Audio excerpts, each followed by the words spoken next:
Group रे सबू साथी भाई मानक मोर क्रांतिकारी जय भीम। भाई मैंने आपण मैंने जानिथिबे महेश्वर नायक जेतेबेले जेकोसी वीडियो पोस्ट करे तो लीगली ऊपर पोस्ट करे कौन सी मिछ कथार नुहे।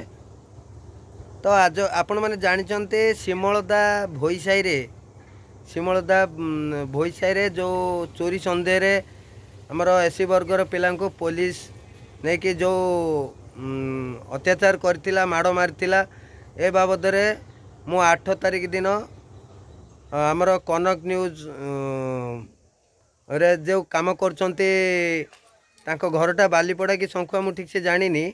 तांको नंबर मो पाखे आगुर थिला फोन माध्यम रे कथा होइतिली। तांको ना होची आर्तत्राण दास।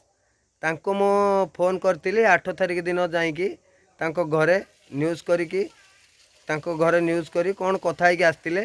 तापर सेटू आसिकी थाना रे कौन कथा हेले तो थाना बाबूंको चापरे एपर्यंत से न्यूज़ करी नांती कि कौनसी रिपोर्ट बेपर्यंत भी फोन फान भी उठौ नांती। टोटल किसी कथार आंसर दौ नांती। तो जदि आज संध्या भितर आज 6टा 7टा भितर जदि कौनसी आंसर न आसे कौनसी उत्तर न आसे मो बाध्य होई तांको विरुद्ध रे विरुद्ध रे जहाँ भी स्टेप नवा पड़ो।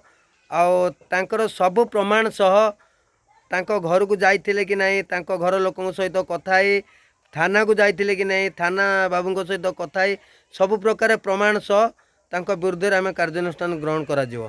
तो तापर सबुठ बड़ कथा से जो भोईसाई की जाइथिले से जो तांको स्वामी बर्तमान पुलिस फॉरवर्ड कर देछि।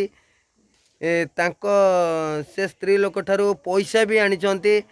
तो से स्त्री बहुत असुविधार से माने अछंती।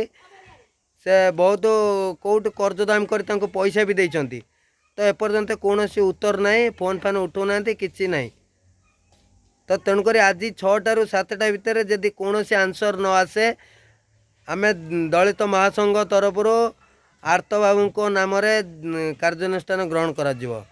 जय भारत जय संविधान जय भीम।